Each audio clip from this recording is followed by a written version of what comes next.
밤 11시 도시의 불빛이 창백하게 스며드는 서재에 아직 등불이 꺼지지 않았습니다. 이 이야기의 주인공 심서유는 뻑뻑한 눈을 비비며 마지막 재무보고서의 저장을 확인합니다.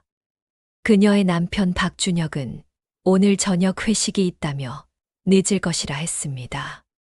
먼저 자라는 문자 메시지를 남겼지만 서유는 언제부턴가 습관처럼 그를 기다리며 자신의 일을 마무리하곤 했습니다.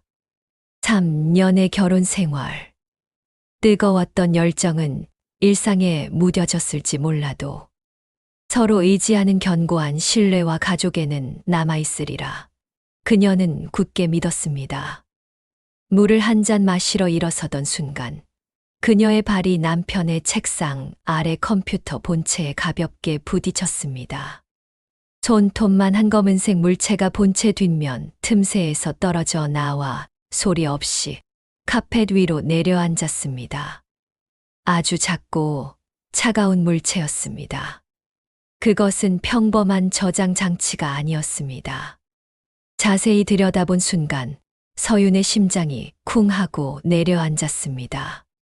그것은 그녀가 한 번도 본 적 없는 초소형 무선 CCTV 카메라였습니다. 알 수 없는 불안감이 서윤의 온몸을 휩쌌습니다. 박준혁이 왜 이 카메라를, 그것도 부부의 서재에 설치했단 말인가? 나를 감시하기 위해서. 우리는 3년을 함께한 부부였습니다. 서윤은 그를 위해 재벌가의 딸이라는 신분마저 숨기고 집안과 거의 연을 끊다시피 했습니다. 그가 대출받아 산 이 작은 아파트에서 함께 살며 그의 까다로운 시댁 식구들을 묵묵히 상대해왔습니다. 그가 창업을 꿈꿀 때 자신의 모든 저축을 내어주고 심지어 아버지의 옛 부하에게 몰래 부탁해 인맥과 자원을 연결해 준 것도 서윤이었습니다. 회사가 자리를 잡으며 그는 바빠졌고 귀가는 늦어졌으며 아내를 향한 태도는 무심해졌습니다. 서윤은 그저 남자가 사업에 집중하느라 그런 것이라 스스로를 위로했습니다. 아이를 재촉하며 알 못 낳는 암탉이라 비난하는 시어머니의 모진 말도 남편을 곤란하게 하고 싶지 않아 묵묵히 참아냈습니다. 하지만 눈앞에 이 차가운 카메라는 그녀가 인내로 쌓아 올린 믿음의 성을 단숨에 무너뜨리는 예리한 바늘과도 같았습니다. 억지로 마음을 진정시킨 서윤은 휴대폰을 들어 해당 카메라의 앱을 내려받았습니다. 집 안 와이파이 비밀번호와 남편의 생일을 조합하자 놀랍게도 로그인이 성공했습니다. 연결된 기기의 이름은 서재 카메라. 떨리는 손가락으로 실시간 화면을 누르자 바로 자신이 서 있는 서재의 모습이 책장 위에서 아래를 내려다보는 각도로 선명하게 나타났습니다. 엿보이고 있었다는 역겨운 느낌이 밀려왔습니다. 홀린드 클라우드 저장 기록을 열었습니다. 카메라는 계속해서 녹화 파일을 올리고 있었습니다. 빠르게 화면을 넘겨 오늘 저녁 8시 30분의 기록을 찾았습니다. 박준혁이 돌아왔습니다. 그가 말한 회식이 끝난 것이 아니었습니다. 그와 함께 들어온 사람은 그의 젊은 여비서 김아리였습니다. 20대 초반의 몸매가 좋은 박준혁을 볼 때마다 노골적인 숭배의 눈빛을 보내던 바로 그 비서였습니다. CCTV는 소리가 녹음되지 않았지만 고화질 화면만으로도 모든 것을 파악하기에 충분했습니다. 박준혁은 문을 들어서자마자 넥타이를 풀었고 얼굴에는 피곤함 대신 흥분이 감돌았습니다. 김 비서는 뼈가 없는 사람처럼 그에게 달라붙어 목을 감쌌고 그는 조금도 밀어내지 않고 고개를 숙여 그녀에게 깊이 입 맞췄습니다. 서윤의 호흡이 멎었습니다. 피가 얼어붙는 듯한 고통에 허리를 숙일 뻔했습니다. 그들은 서윤이 매일 그를 위해 정리하던 바로 이 책상 위에서 격렬하게 뒤엉켰습니다. 박준혁은 심지어 책상 위 두 사람의 결혼 사진을 들어 비웃더니 그대로 책상 위에 엎어버렸습니다. 김비서는 방탕한 웃음을 터뜨렸습니다. 소리는 없었지만 서윤은 그녀의 입 모양을 어렴풋이 알아볼 수 있었습니다. 오빠, 그 아줌마라니. 이제 겨우 27. 그를 돕기 위해 화장품 등급까지 낮춰가며 아꼈던 자신이 그들 눈에는 그저 아줌마일 뿐이었습니다. 눈물이 시야를 가렸지만 서윤은 거칠게 눈물을 닦았습니다. 울 가치도 없는 인간들 때문이었습니다. 이어지는 장면은 그녀를 얼음 구덩이 속으로 처박았습니다. 격정이 끝난 후 두 사람은 소파에 앉았습니다. 박준혁은 담배에 불을 붙였고 그의 표정은 음침하게 변했습니다. 김비서가 그의 품에 기대어 무언가를 말했습니다. 서윤은 카메라에 녹음 기능이 없다는 사실을 원망할 뻔했지만 이내 모든 정신을 집중했습니다. 그녀에게는 어릴 적 아버지가 만일의 사태를 대비해 가르쳐 주신 독순술 기술이 있었습니다. 화면을 뚫어져라 보며 그들의 입 모양을 하나하나 식별하기 시작했습니다. 박준혁이 물었습니다. 물건은 준비됐어. 김비서가 대답했습니다. 걱정 마요, 오빠. 무색무취라서 우유에 타면 돼요. 일주일만 계속 마시면 심장에 문제가 생길 거예요. 과로로 인한 돌연사처럼 보이게. 등에 식은땀이 흘렀습니다. 그들은 단순한 배신을 넘어 서윤의 목숨을 노리고 있었습니다. 박준혁은 미간을 찌푸리며 다시 입을 열었습니다. 돌연사는 너무 느려.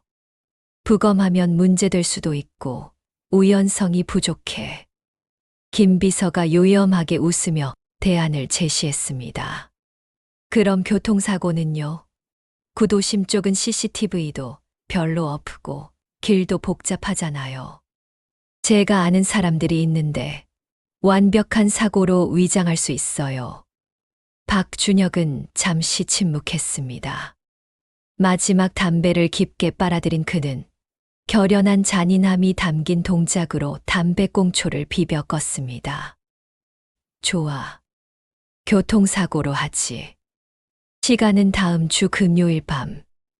걔가 야근하고 돌아가는 그 길에서 깔끔하게 처리해. 음주 운전자가 가드레일을 들이받은 것처럼. 김비서가 그의 목에 키스했습니다. 그때가 되면 회사도 재산도 다 우리 거예요. 두 사람은 다시 서로를 껴안았습니다. 서윤은 서재 중앙에 서서 온몸이 얼음장처럼 차가워지는 것을 느꼈습니다. 3년의 결혼 생활, 진심을 다했던 시간의 대가는 치밀하게 계획된 살인이었습니다. 거대한 충격이 지나가자 비정상적인 냉정이 그녀의 머리를 차지했습니다. 슬픔과 고통은 억눌렸고 그 자리를 복수의 불꽃이 대신했습니다. 나를 죽이고 내 것을 차지하고 싶다고. 너희들 따위가 감히. 서윤은 즉시 휴대폰을 조작해 이 결정적인 영상 기록을 모두 자신의 개인 클라우드에 백업했습니다. 그리고 앱의 모든 기록을 삭제한 뒤 그 초소형 카메라를 조심스럽게 원래 자리에 돌려놓았습니다. 모든 것을 마친 그녀는 거실로 나와 소파에 앉았습니다. 그리고 거의 1년 동안 먼저 연락한 적 없었던 번호. 아빠라고 저장된 프로필을 눌러 영상통화를 걸었습니다. 화면 저편, 호화로운 서재를 배경으로 위험 있으면서도 걱정을 감추지 못하는 아버지. 심태강 회장의 얼굴이 나타났습니다. 아버지의 익숙한 얼굴을 보자 코끝이 찡해졌지만 지금은 올 때가 아니었습니다. 서윤은 얼음처럼 차가운 목소리로 말했습니다. 아빠, 전 괜찮아요. 하지만 아빠가 즉시 처리해 주셔야 할 일이 있어요. 그녀는 아무 말 없이 방금 저장한 살인 모의 영상을 아버지에게 공유했습니다. 화면 속 아버지의 얼굴이 의아함에서 경악으로, 그리고 마침내 억누를 수 없는 거대한 분노로 변해가는 것을 조용히 지켜보았습니다. 영상이 끝나자 아버지는 잿빛이 된 얼굴로 폭풍이 담긴 목소리를 내뱉었습니다. 서윤아, 너 지금 당장 집으로 돌아와. 강 팀장 바로 보낼 테니. 서윤은 심호흡을 했습니다. 제가 원하는 건 안전하게 돌아가는 것만이 아니에요. 박준혁이 사회적으로 매장되고 모든 것을 잃게 만들고 싶어요. 내일 해가 뜨기 전에 그를 길바닥에 나앉게 해주세요. 아버지의 눈에 잔인한 빛이 스쳤습니다. 좋다. 아빠가 이 원한을 풀어주마. 지금 당장 집으로 오너라. 서윤은 간단히 짐을 챙겨 문을 나섰습니다. 아파트 아래 평범해 보이는 검은색 세단이 그녀를 태우고 서울 최고의 부촌인 성북동, 그녀가 태어나고 자랐던 본가로 향했습니다. 게임은 시작되었습니다. 그리고 이번에 규칙을 정하는 사람은 바로 심서윤, 그녀 자신이었습니다. 대저택에 도착하자 아버지 심태강 회장이 그녀를 기다리고 있었습니다. 두 사람은 곧장 서재로 향했습니다. 아버지는 이미 모든 증거를 확인한 후였습니다. 그는 책상 위 내부 통화 버튼을 눌러 자신의 특별 보좌관이자 태강그룹의 그림자 총리라 불리는 최 실장을 불렀습니다. 최 실장은 즉시 상황을 파악했습니다. 박준혁의 회사 루나테크는 사실상 태강그룹의 투자와 계열사 주문으로 연명하고 있었습니다. 아버지는 얼음장 같은 목소리로 명령했습니다. 박준혁의 루나테크 24시간 내로 완전히 사라지게 해. 최 실장은 안경을 고쳤으며 즉각 3단계의 계획을 보고했습니다.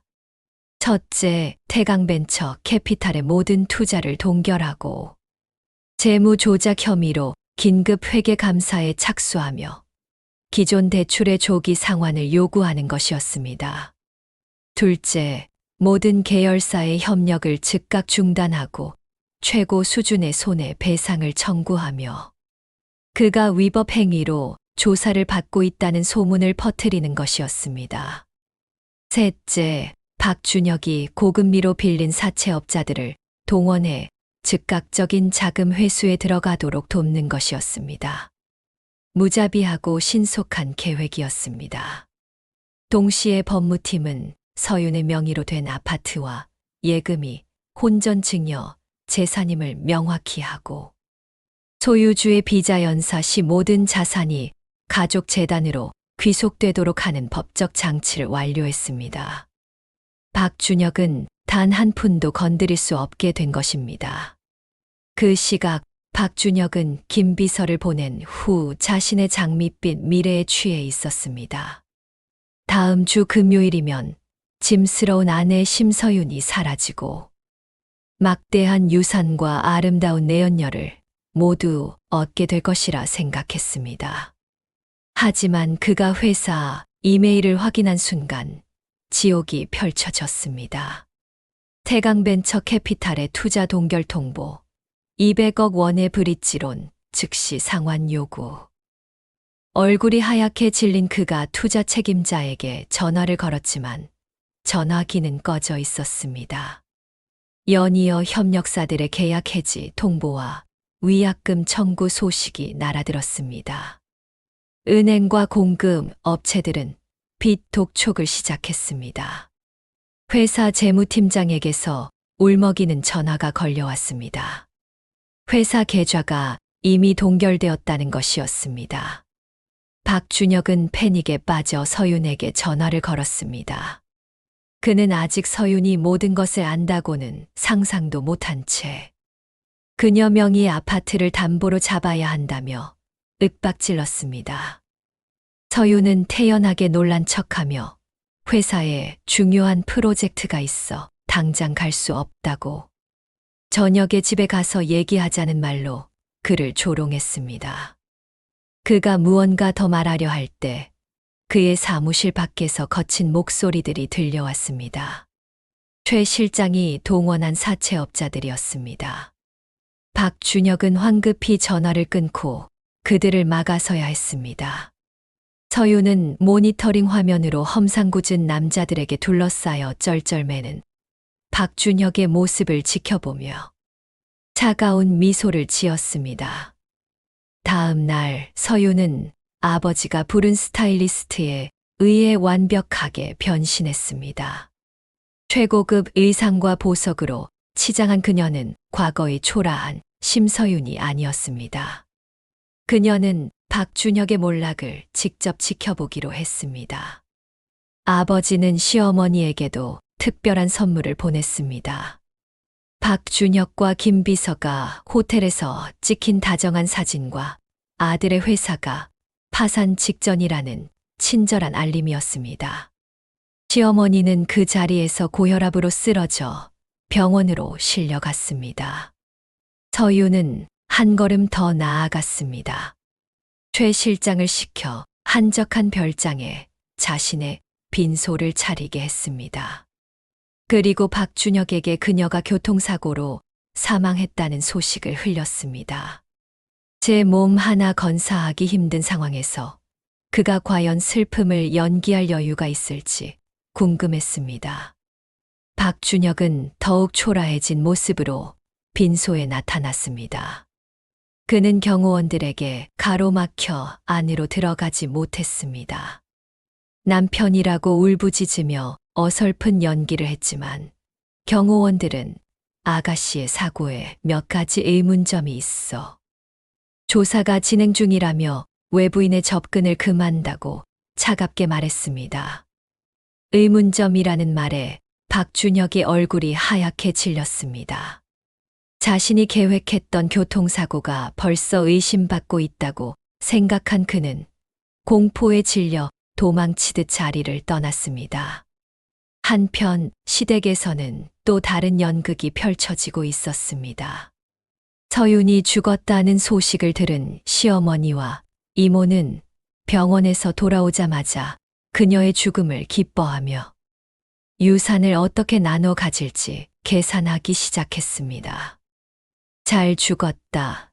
그 집이랑 돈은 다 우리 준혁이 것이라며 기뻐하는 그들의 대화는 옛 지인이 보낸 추모, 화환에 숨겨진 녹음기와 서윤이 미리 설치한 CCTV에 고스란히 담기고 있었습니다.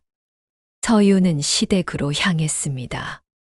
그들이 자신들의 탐욕스러운 대화가 녹음된 파일을 듣고 귀신이 고칼 노릇이라며 공포에 떨고 있을 때 그녀는 태연히 초인종을 눌렀습니다.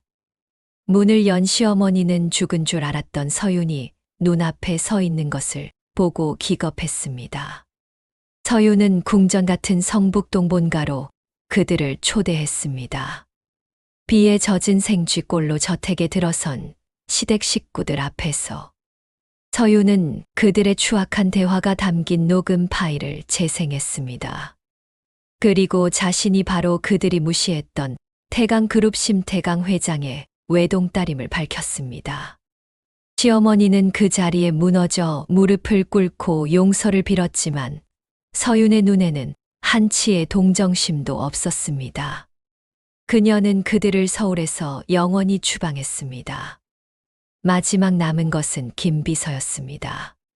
최 실장은 김비서를 은밀히 만나 그녀가 살인 미수의 공범임을 알리며 증거를 내밀었습니다. 공포에 질린 김비서는 감옥에 가기 싫다며 자신이 가진 박준혁의 모든 비리 증거를 넘기는 대가로 선처를 구했습니다. 그녀는 박준혁의 재무 조작, 탈세, 심지어 회사 자금 횡령 및 해외, 도박 사실까지 모든 원본 자료를 넘겼습니다. 박준혁을 향한 마지막 칼날이었습니다. 박준혁은 값싼 호텔방에 숨어 모든 연락이 끊긴 채 절망하고 있었습니다. 그때 김 비서에게서 전화가 걸려왔습니다.